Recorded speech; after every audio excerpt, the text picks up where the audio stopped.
दोस्तों group study में आपका स्वागत है। दोस्तों इस वीडियो में हम लोग 11वीं जीएस अकाडमी के बिहार दरोगा के टेस्ट नंबर 10 को देखेंगे विद फुल डिस्कशन। अगर किसी क्वेश्चन में तो जरूर कमेंट में जरूर शेयर करें। तो चलिए दोस्तों स्टार्ट करते हैं with full discussion. Question number 1 से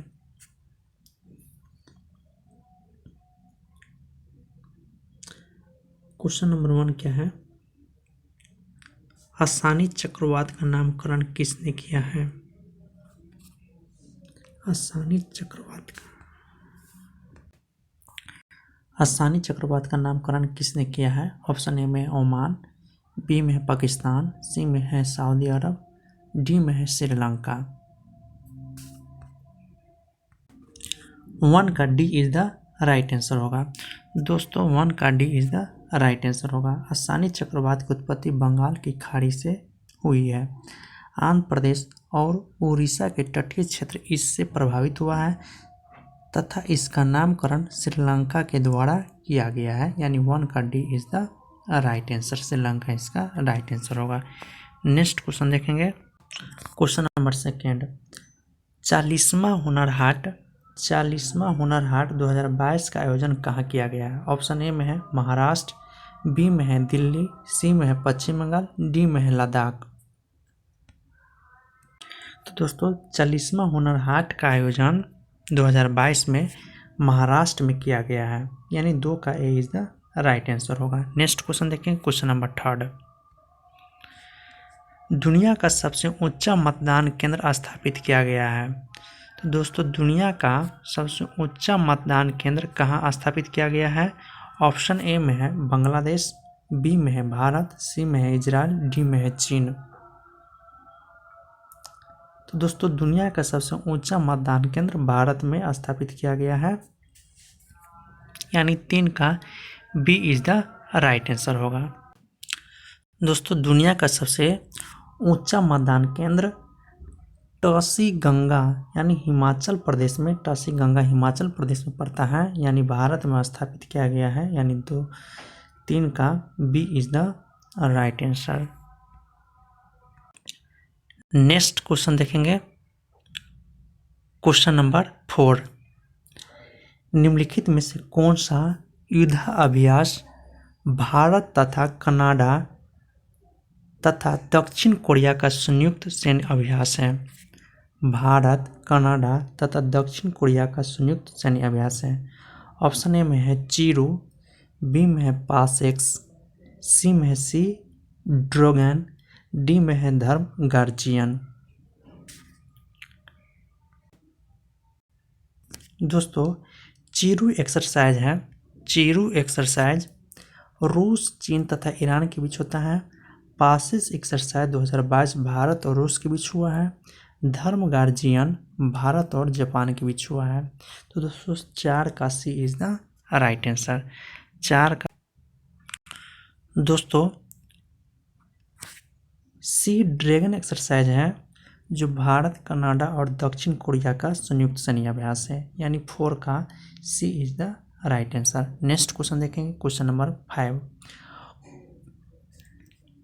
क्वेश्चन नंबर 5, क्वाड शिखर सम्मेलन 2023 का आयोजन किस देश में किया गया है? ऑप्शन ए है भारत, बी में है America, C Japan, D Australia. दोस्तों हाल ही में क्वाड देशों का 4th शिखर सम्मेलन 2022 जापान के टोक्यो के मेजबानी में संपन्न हुआ है। यानी जापान टोक्यो में संपन्न हुआ है क्वाड शिखर सम्मेलन 2022। यानी 5 का D is the right answer. दोस्तों क्वाड शिखर सम्मेलन 2023 जापान के आयोजन में किया गया था। यानी 5 का C is the right answer. Next question देखें। क्वेश्चन नंबर 6, क्वेश्चन नंबर 6, आर्थिक स्वतंत्रता सूचकांक 2022 में प्रथम स्थान सिंगापुर को प्राप्त हुआ है। इसमें भारत का स्थान क्या है? ऑप्शन ए में है 131, बी में है 132, सी में है 87, डी में है 8वां। तो दोस्तों आर्थिक स्वतंत्रता सूचकांक में भारत को 131वां स्थान प्राप्त हुआ, यानी 6 का A is the right answer. Next question number 7, निम्नलिखित में से किस बैंक को Asian bank of the year पुरस्कार 2022 से सम्मानित किया गया है?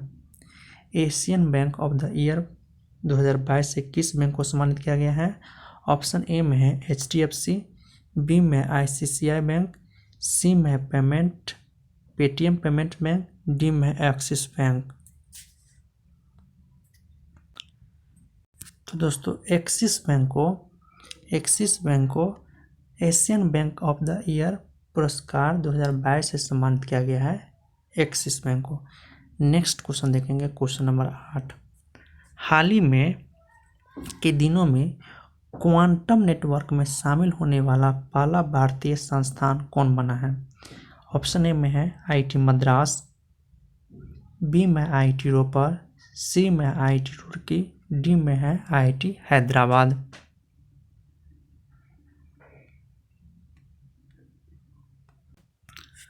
दोस्तों दुनिया का पहला plant based smart air purifier Ubreathe life को IIT रोपर ने विकसित किया है।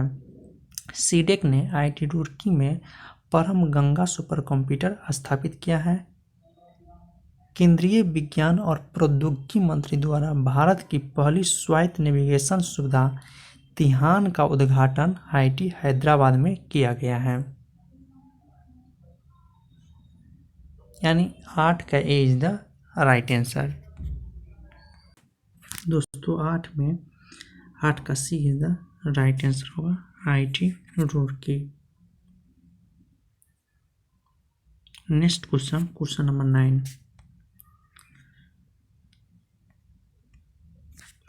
हाल ही के दिनों में नासा के केनेडी स्पेस सेंटर से मिशन आर्टेमिस 1 लॉन्च किया गया है। यह किससे संबंधित है? ऑप्शन ए है शुक्र मिशन से, बी में है सूर्य मिशन से, सी में है मंगल मिशन से, डी है चंद्र मिशन से। तो दोस्तों ये शुक्र मिशन से संबंधित है, आर्टेमिस 1, जिसका कैनेडियन स्पेस सेंटर से लॉन्च किया गया है। यह शुक्र मिशन से संबंधित है, यानी 9 का A is the right answer. Next question number 10, हाल ही के दिनों में वर्ल्ड ग्रीन सिटी अवार्ड 2022 किस शहर को दिया गया है? तो दोस्तों हैदराबाद को दिया गया है, यानी 10 का A is the right answer. Hyderabad को वर्ल्ड ग्रीन सिटी अवार्ड 2022 से सम्मानित किया गया है। नेक्स्ट क्वेश्चन देखेंगे, question number 11, the tiger of Dras नामक पुस्तक के लेखक कौन है? ऑप्शन ए में है अनिरुद्ध सूरी, बी में है मीना नैयर, सी में है अविनाश खेमका, डी में है राजेश तलवार।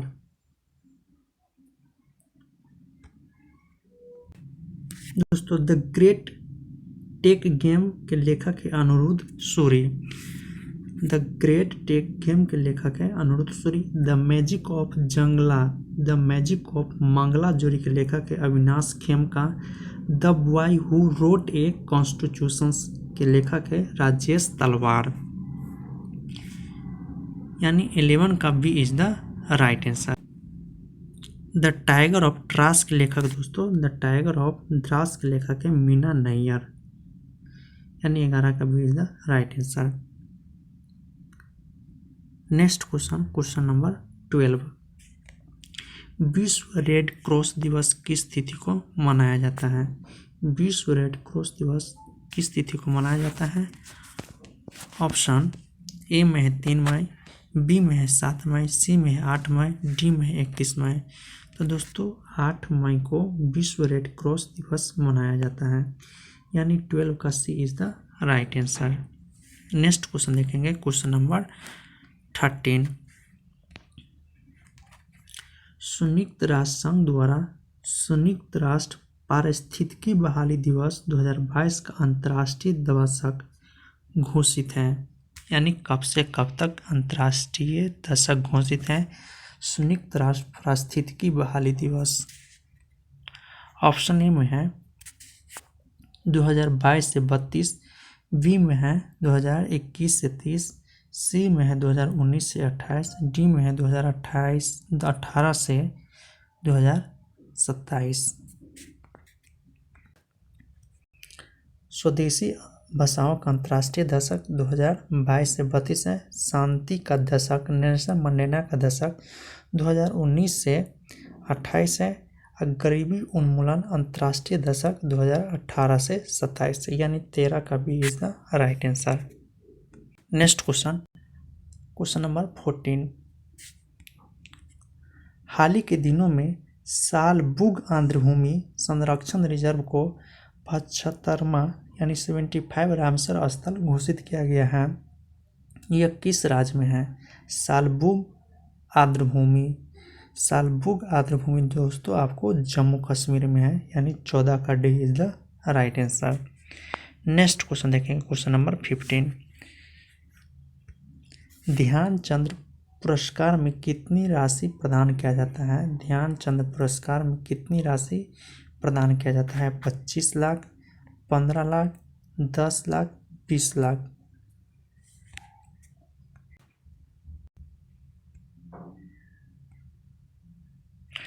मेजर ध्यानचंद खेल पुरस्कार में पुरस्कार राशि 25 लाख है। अर्जुन पुरस्कार राशि 15 लाख है। ध्यानचंद पुरस्कार 10 लाख है। द्रोणाचार्य पुरस्कार 15 लाख है। यानी 15 का C is the right answer हो जाता है। ध्यानचंद पुरस्कार राशि दोस्तों 10 लाख है। Next question number 16।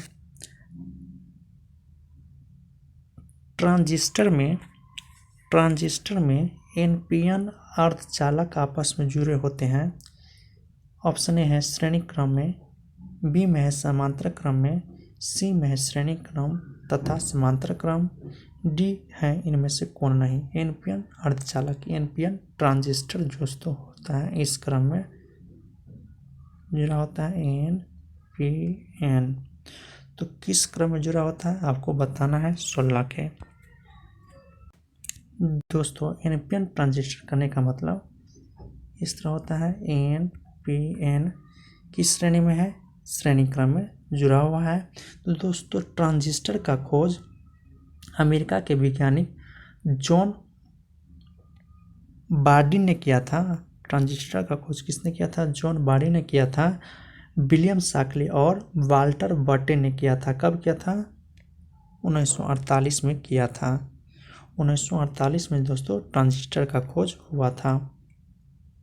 यानी श्रेणी क्रम में एनपीएन ट्रांजिस्टर दोस्तों इस प्रकार से जुड़ा रहता है। एनपीएन या पीएनपी बात करें तो यानी 16 का A is the right answer हो जाता है। Next question number 17। Question number 17। परमाणु रिएक्टर में थोरियम का प्रयोग किया जाता है। मंदक के रूप में, नियंत्रक क्षार के रूप में, सी ईंधन के रूप में या इनमें से कौन नहीं? तो दोस्तों परमाणु रिएक्टर में थोरियम का उपयोग किस रूप में किया जाता है? दोस्तों परमाणु रिएक्टर में मंदक के रूप में भारी जल या ग्रेफाइट का प्रयोग किया जाता है। नियंत्रक क्षार के रूप में केडियम या बोरोन का इस्तेमाल किया जाता है। और थोरियम का यूज दोस्तों ईंधन के रूप में किया जाता है। परमाणु रिएक्टर का आविष्कार कब हुआ था? 1942 ईस्वी में एर्निको फार्मी के द्वारा किया गया था। यानी थोरियम का उपयोग ईंधन के रूप में किया जाता है। यानी 17 का C is the right answer हो जाता है। Next question number 18। चुंबकीय बल रेखाओं के संदर्भ में कौन सा विकल्प असत्य है? क्वेश्चन ठीक से पढ़ना है। क्वेश्चन में लिखा हुआ है असत्य, यानी इनमें से कौन सा कथन सही नहीं है? ऑप्शन ए में है चुंबकीय बल रेखाएं सदैव चुंबक उत्तरी ध्रुव से निकलती हैं। बी में है दो बल रेखा एक दूसरे को समकोण पर काटती हैं, ये गलत बात है दोस्तों, ये गलत है, समकोण पर नहीं काटती हैं। चुंबकीय क्षेत्र जहाँ प्रबल होता है वह बल रेखाएं पास पास होती है, सही बात है। सभी कथन सत्य हैं, सभी कथन सत्य नहीं है, यानी 18 का B is the right answer. चुंबकीय बल रेखाएं एक दूसरे को कभी नहीं काटती हैं दोस्तों, कभी नहीं एक दूसरे को काटती, यानी 18 का B is the right answer हो जाता है। नेक्स्ट क्वेश्चन देखेंगे, क्वेश्चन नंबर 19।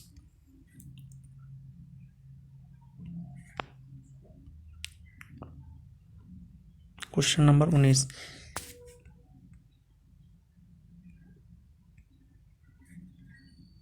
यदि किसी तार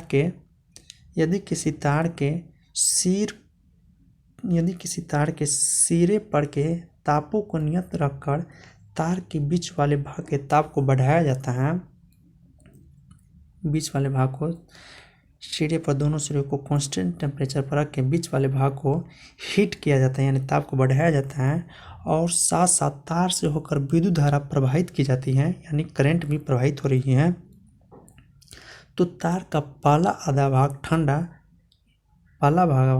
ठंडा और दूसरा आधा भाग गर्म हो जाता है। तार में धारा की दिशा बदल देने पर गर्म एवं ठंडे भाग भी आपस में बदल जाता है। उपर्युक्त नियम संबंधित है। जैसे दोस्तों क्वेश्चन में कहा गया है कि एक तार है, एक तार के दो सिरा होता है, ये दोनों सिरे को यानी दोनों छोर को एक नियत टेम्परेचर पर इसको फिक्स करना है, टेम्परेचर फिक्स है, और इस तार के बीच भाग में हीट दिया जाता है, और इस तार में एक करंट बह रही है, तो आधा भाग पहले ठंडा हो जाता है और आधा भाग गर्म हो जाता है, फिर इस तार को आपस में चेंज कर दिया जाता है, यानी इस तार में धारा अब इस डायरेक्शन से आ रही है, तो इसका गर्म और ठंडा वाले भाग भी, यानी अब ये गर्म हो जाएगा, ये ठंडा हो जाएगी, तो ये किस नियम से संबंधित है दोस्तों? ऑप्शन में है सीबेक इफेक्ट, बी में है पेल्टियर इफेक्ट, सी में है थॉम्सन प्रभाव, डी में है जूल प्रभाव। दोस्तों इसका राइट आंसर हो जाएगा थॉम्सन प्रभाव हो जाएगा, यानी सी इज द राइट आंसर। दोस्तों सीबेक इफेक्ट में क्या होता है? सीबेक इफेक्ट में आपको इन्होंने दो विभिन्न पदार्थों के तारों को उनके दोनों सिरों अलग मिलाकर दो जंक्शन बनाया। जंक्शनों के ताप में अंतर रहने पर तारों से विद्युत धारा प्रभावित होने लगती है। इस इफेक्ट को सीबेक इफेक्ट कहा जाता है। पेल्टियर इफेक्ट क्या है दोस्तों? पेल्टियर इफेक्ट में सीबेक प्रभाव का उल्टा प्रभाव है। जब दो भिन्न भिन्न तारों के जोड़े होकर एक धारा प्रभावित होती है तब जंक्शन पर या तो ऊष्मा का उत्पादन होता है या अवशोषण होता है। प्रयुक्त नियम ऊष्मीय प्रभाव से संबंधित है।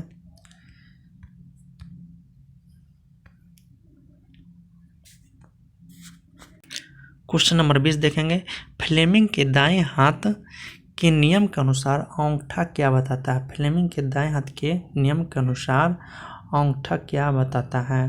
अंगूठा होता है, एक तर्जनी होता है, एक मध्य फिंगर होता है, तो अंगूठा क्या बताता है? ऑप्शन में है विद्युत धारा की दिशा, या चुंबकीय सुई की विक्षेपण की दिशा, या चुंबकीय बल की दिशा, या इनमें से कोई नहीं। दोस्तों फ्लेमिंग के दाएं हाथ के नियम के अनुसार विद्युत धारा की दिशा के तर्जनी तथा चुंबकीय सुई की विक्षेपण की दिशा के बीच वाली उंगली बताती है, जबकि चुंबकीय बल की दिशा को अंगूठा बताता है। अंगूठा क्या बताता है? चुंबकीय बल की दिशा को बताता है, यानी 20 का C is the right answer हो जाता है। 20 का C is the right answer हो जाता है। क्वेश्चन नंबर 21 देखेंगे। जब उत्तल लेंस के सामने वस्तु 2f1 और अनंत के बीच स्थित हो, f1 f2 यानी 2f2 और अनंत के बीच यानी वस्तु यहाँ स्थित हो, तो प्रतिबिंब की प्रकृति क्या होती है? दोस्तों, जब वस्तु को 2f1 2f1 और अनंत के बीच रखा जाता है तो प्रतिबिंब दोस्तों छोटा बनता है, वास्तविक बनता है और उल्टा बनता है, यानी किस का B is the right answer हो जाता है। नेक्स्ट क्वेश्चन देखेंगे, क्वेश्चन नंबर 22। जल के लिए वाष्पन की गुप्त ऊष्मा क्या है? ऑप्शन में 540 किलोग्राम कैलोरी 540 कैलोरीग्राम, 80 कैलोरीग्राम, 600 कैलोरीग्राम, 740 कैलोरीग्राम। तो दोस्तों जल के लिए वाष्पन की गुप्त ऊष्मा का मान 540 कैलोरीग्राम होता है, जबकि बर्फ के लिए 80 कैलोरीग्राम होता है, यानी 22 का is the right answer. Next question, question number 23 देखेंगे, 23 नंबर देखेंगे। ट्रैक्टर से उत्पन्न ध्वनि की तीव्रता होती है। ऑप्शन में है 30 से 40 डेसिबल, 50 से 60 डेसिबल, 6 डेसिबल, यानी 90 से 100 डेसिबल। तो इसका दोस्तों ट्रैक्टर से उत्पन्न जो ध्वनि होती है वो 90 से 100 डेसिबल के बीच होता है, जबकि ऑर्केस्ट्रा से जो ध्वनि उत्पन्न होती है वह 100 डेसिबल की होती है, यानी 23 का यानी 23 का D is the right answer. Next question देखेंगे, क्वेश्चन नंबर 24 देखेंगे। चंद्रमा पर पलायन वेग क्या होता है? चंद्रमा पर पलायन वेग का मान कितना होता है? ऑप्शन में 11.2 किलोमीटर पर सेकेंड, बी में है 3.38 किलोमीटर पर सेकेंड, सी में है 2.38 किलोमीटर पर सेकेंड, डी में है 3.48 किलोमीटर पर आवर। तो दोस्तों किलोमीटर पर सेकेंड होता है 2.38, यानी 24 का C is the right answer. Next question देखेंगे, क्वेश्चन नंबर 25। न्यूटन सेकेंड मात्रक है ज्योति फ्लक्स का, प्राध्वनिक गति का, गुरुत्वीय त्वरण का, संवेग का। तो दोस्तों फोर्स क्या होता है? चेंज इन मोमेंटम बचा चेंज इन टाइम। तो दोस्तों क्या कराएं? न्यूटन सेकेंड, फोर्स का मात्रक न्यूटन, और सेकेंड टाइम का यानी न्यूटन सेकेंड क्या हो जाएगा दोस्तों? संवेग का। आप फोर्स बराबर dp/dt से निकाल सकते हैं, यानी संवेग का न्यूटन सेकेंड होता है, यानी 25 का D is the right answer. Question number 26 देखेंगे, क्वेश्चन नंबर 26 देखेंगे। इलेक्ट्रॉन का कक्षक की जानकारी हमें किस प्रकार के क्वांटम संख्या से मिलती है? दोस्तों क्वांटम संख्या 4 प्रकार की होती है। चुंबकीय क्वांटम संख्या, दिग्गंशीय क्वांटम संख्या, चक्रण क्वांटम संख्या, मुख्य क्वांटम संख्या। तो यानी ऑर्बिटल इलेक्ट्रॉन का कक्षक की जानकारी हमें किस प्रकार के क्वांटम से मिलती है, यही बताना है दोस्तों इलेक्ट्रॉन की गुप्त ऊर्जा स्तर की जानकारी मुख्य क्वांटम संख्या यानी प्रिंसिपल क्वांटम नंबर से मिलती है। इलेक्ट्रॉन का अवकोष की जानकारी हमें एजीमुथल यानी दिग्गंती क्वांटम संख्या मिलती है। इलेक्ट्रॉन का चक्रण की जानकारी हमें चक्रण क्वांटम यानी स्पिन क्वांटम से मिलती है। और इलेक्ट्रॉन को कक्षक की जानकारी है दोस्तों, इलेक्ट्रॉन के कक्षक की जानकारी हमें मैग्नेटिक क्वांटम संख्या यानी चुंबकीय क्वांटम संख्या से मिलती है, यानी 26 का is the right answer. Next question देखिए, क्वेश्चन नंबर 27। निम्नलिखित में कौन सा हाइड्रा अम्ल का उदाहरण नहीं है? हाइड्रा अम्ल का उदाहरण नहीं है। नाइट्रिक अम्ल, हाइड्रोक्लोरिक अम्ल, हाइड्रोसायनिक अम्ल या इनमें से कोई नहीं। दोस्तों जिन अम्लों में हाइड्रोजन उपस्थित रहता है उन्हें हाइड्रा अम्ल कहते हैं। हाइड्रा अम्ल में ऑक्सीजन अनुपस्थित होता है। हाइड्रा अम्ल में ऑक्सीजन अनुपस्थित यानी ऑक्सीजन नहीं होती है, जैसे HCl, HBr, HCN हाइड्रा अम्ल है। इसमें ऑक्सीजन नहीं है, केवल हाइड्रोजन है, इसीलिए 27 का इज द राइट आंसर हो जाएगा। नाइट्रिक अम्ल का फॉर्मूला होता है HNO3, यानी इसमें ऑक्सीजन है, यानी हाइड्रा अम्ल नहीं, यानी 27 का is the right answer. Next question देखें, क्वेश्चन नंबर 28, निम्नलिखित में से कौन सा यौगिक चिली साल्ट पीटर है? चिली साल्ट पीटर कौन सा है? Sodium thiosulphate, sodium chloride, sodium nitrate, sodium sulphate. तो चिली साल्ट पीटर है सोडियम नाइट्रेट यानी NaNO3 यानी 28 का B is the right answer. Next question देखेंगे, क्वेश्चन नंबर 19, रबर आसानी से किस में घुलता है? ऑप्शन में है सल्फर, बी में कार्बन डाइऑक्साइड, सी में है कार्बन डाइसल्फाइड, डी में है नियोप्रीन। तो दोस्तों रबर आसानी से किस में घुलता है आपको बताना है। रबर जो होता है, रबर को कठोर बनाने के लिए उसमें सल्फर मिलाते हैं तथा मुलायम बनाने के लिए कार्बन मिलाया जाता है। रबर को कठोर बनाने के लिए सल्फर बनाते हैं, सल्फर उसमें मिलाते हैं, जबकि मुलायम बनाने के लिए कार्बन मिलाते हैं। दोस्तों रबर आसानी से आपको कार्बन डाइसल्फाइड में घुलता है। रबर आसानी से किस में घुलता है? कार्बन डाइसल्फाइड में घुलता है यानी 29 का C is the right answer. Next question देखेंगे, क्वेश्चन नंबर 30, पैरागैरेट किस धातु का अयस्क है? पैरागैरेट किस धातु का अयस्क है?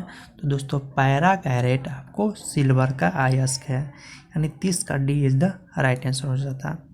नेक्स्ट क्वेश्चन देखेंगे, क्वेश्चन नंबर 31 देखेंगे दोस्तों, टाइप मेटल मिश्र धातु में उपस्थित अवयवी तत्व कौन सा है? यानी टाइप मेटल में कौन कौन सा तत्व प्रेजेंट होता है? तो दोस्तों टाइप मेटल में Pb, Sb और Sn होता है। Pb मतलब शीशा, Sb मतलब एंटीमनी, Sn मतलब टीन यानी 31 का A is the right answer हो जाता है। Pb, Sb और टीन टाइप मेटल में उपस्थित होता है। नेक्स्ट क्वेश्चन, क्वेश्चन नंबर 32, निम्नलिखित में से कौन सा धातु अमलगम नहीं बनाता है? दोस्तों अमलगम कौन धातु नहीं बनाता है बताना है। तांबा, सीसा, एल्युमिनियम, टंगस्टन, इनमें से कौन नहीं बनाता है? पारा के मिश्र धातु अमलगम कहलाता है। लोहा, प्लेटिनम, कोबाल्ट, निकल, टंगस्टन आदि अमलगम नहीं बनाता है।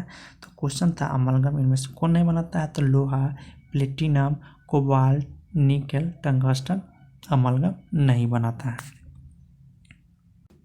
यानी 32 का D is the right answer हो जाता है, टंगस्टन। नेक्स्ट क्वेश्चन देखेंगे, क्वेश्चन नंबर 33, सोडियम हाइड्रोक्साइड का निर्माण विधि क्या है? सोडियम हाइड्रोक्साइड बोले तो NaOH किस विधि द्वारा बनाया जाता है? ऑप्शन में है बेसमर विधि, संपर्क विधि, ले ब्लॉक विधि, हॉबर प्रक्रम। दोस्तों सल्फ्यूरिक अम्ल का निर्माण संपर्क विधि द्वारा किया जाता है, कांटेक्ट मेथड द्वारा। इस्पात का निर्माण बेसमर विधि द्वारा किया जाता है। अमोनिया का उत्पादन हॉबर विधि द्वारा, हॉबर प्रक्रम द्वारा किया जाता है। क्वेश्चन में पूछा हुआ है NaOH सोडियम हाइड्रोक्साइड का निर्माण किस विधि द्वारा किया जाता है? 33 का ले ब्लॉक प्रक्रम आंसर हो जाए। 33 का B is the right answer. Next question देखेंगे, निम्नलिखित में कौन सा विकल्प सत्य नहीं है यानी असत्य है? एस्टर सही है, COR, अमीन NH2 सही है, नाइट्रो दोस्तों यहाँ पर NO2 होगा, सियन साइनाइड का होता है, एल्कोहल R होता है, सही बात है। तो दोस्तों 34 का C is the right answer. Next question देखेंगे, क्वेश्चन नंबर 35 देखेंगे,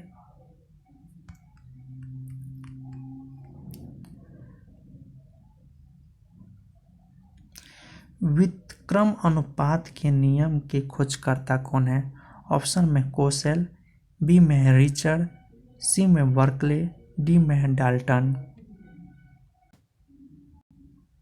दोस्तों विद्युत संयोजकता के नियम कांसले ने दिया था, प्रसरण दाब का नियम बर्कले ने दिया था, आंशिक दाब का नियम डाल्टन ने दिया था यानी 35 का B is the right answer हो जाता। यानी दोस्तों व्युत्क्रम अनुपात के नियम को कौन दिया था? तो व्युत्क्रम अनुपात के नियम को रिचर्ड दिया था। 35 का B is the right answer. Next question देखेंगे, क्वेश्चन नंबर 36। निम्नलिखित में से कौन सा कोशिकांग कोशिका का रसोई घर कहलाता है? माइटोकॉन्ड्रिया, यानी 36 का इज द राइट आंसर हो जाता है। पावर हाउस भी कहा जाता है इसका। 36 का is the right answer. Next question देखेंगे, क्वेश्चन नंबर 37। निम्नलिखित में से किस कारण से एड्स नहीं फैलता है? संक्रमण व्यक्ति से रक्तदान पर फैलता है, संक्रमित माता के गर्भ में पल रहे बच्चों को, संक्रमित व्यक्ति के साथ भोजन करने पर संक्रमित व्यक्ति के साथ भोजन करने पर, इनमें से कौन नहीं? 37 का आंसर बताना है। एड्स जो होता है दोस्तों, एक साथ भोजन करने, बातचीत करने, चुंबन करने तथा साथ रहने से नहीं फैलता है, यानी 37 का C is the right answer हो जाता है। नेक्स्ट क्वेश्चन देखेंगे, क्वेश्चन नंबर 38। क्वेश्चन नंबर 38, निम्नलिखित में से किन कवकों का उपयोग पनीर उद्योग में होता है? ऑप्शन में पेनिसिलियम, ईस्ट, एगारिकस, इनमें से सभी बताना है आंसर इनका।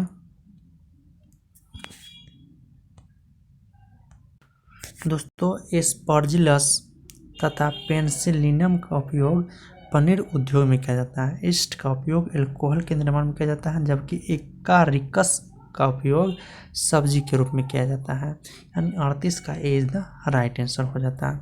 नेक्स्ट क्वेश्चन देखेंगे, क्वेश्चन नंबर 39। क्वेश्चन नंबर 39, निम्नलिखित में कौन सा विकल्प असत्य यानी सही नहीं है? क्वेश्चन सही से पढ़ना है, सही नहीं है। वायु द्वारा परागण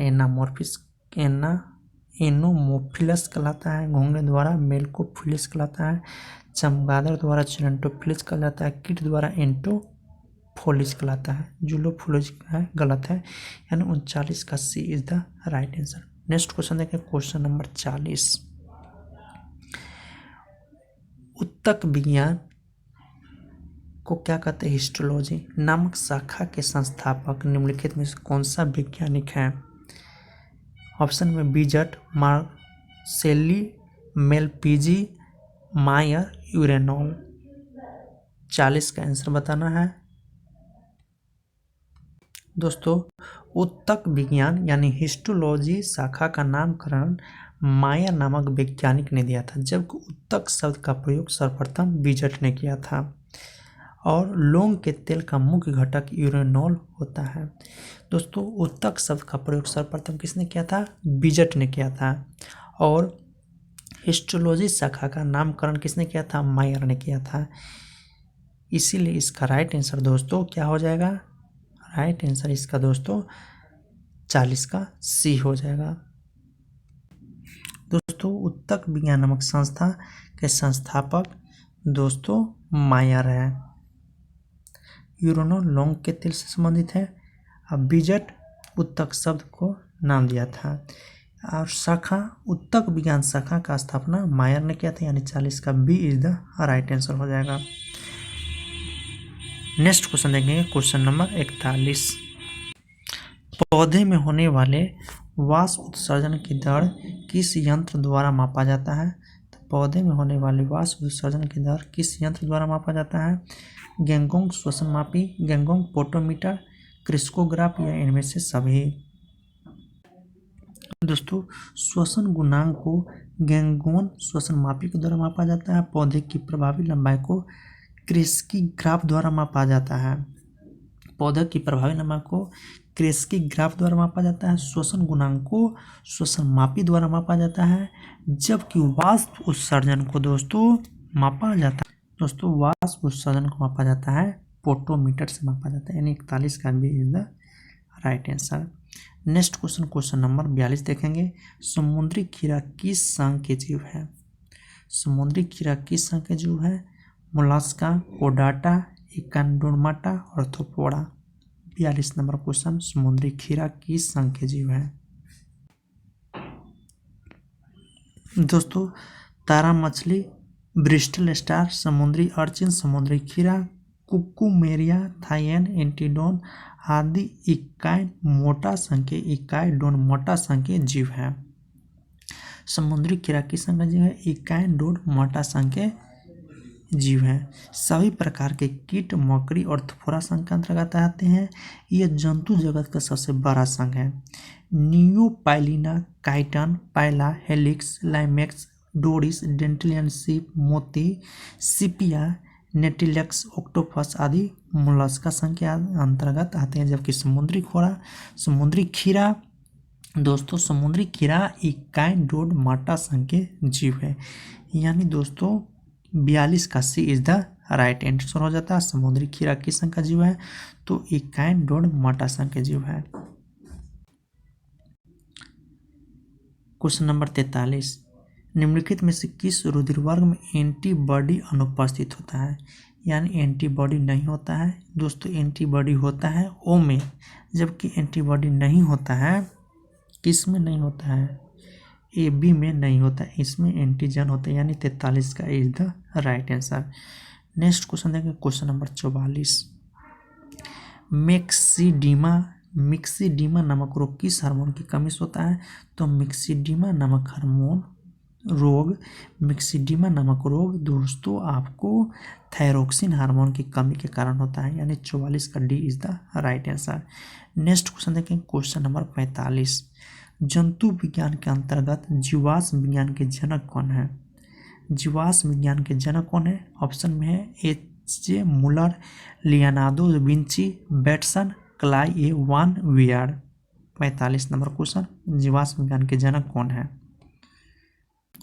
दोस्तों विकिरण अनुवांशिकी के जनक एच.जे. मुलर है, आधुनिक अनुवांशिकी का जनक बैटसन है और आधुनिक भ्रूणिकी के जनक क्लाई वान वियर्ड है। जबकि जीवाश्म विज्ञान के जनक जीवाश्म विज्ञान के जनक दोस्तों लियोनार्डो दा विंची है। यानी 45 का B is the right answer हो जाता है। नेक्स्ट क्वेश्चन देखिए, question number 46, Rene Frank trophy किस खेल से संबंधित है? तो रेने फ्राग ट्रॉफी दोस्तों हॉकी से संबंधित है। यानी 46 का C is the right answer. Next question देखें, क्वेश्चन नंबर 47, निम्नलिखित में कौन सा विकल्प असत्य है? मतलब इनमें से कौन सत्य नहीं है? खो खो में दोस्तों 9 खिलाड़ी होता है। यानी 47 का B is the right answer. Gymnastic में 8 होता है, बेसबॉल में 9 होता है, वाटर पोलो में 7 होता है, पोलो में 4 होता है। 47 का B is the right answer. Question number next देखेंगे 48 देखेंगे, भारतीय रिजर्व बैंक द्वारा बैंक दर कम करने का क्या परिणाम होता है? बैंक दर कम करने पर क्या प्रभाव पड़ता है? दोस्तों बैंक दर बढ़ाने पर बैंक की तरलता, बाजार की तरलता कम हो जाती है और बैंक दर को कम करने पर तरलता बढ़ जाती है। दोनों में अपोजिट रिलेशनशिप है। दोस्तों यहाँ पर बैंक दर कम किया जाता है यानी बाजार की तरलता बढ़ जाती है। यानी 48 का is the right answer. Next question देखेंगे, क्वेश्चन नंबर 49।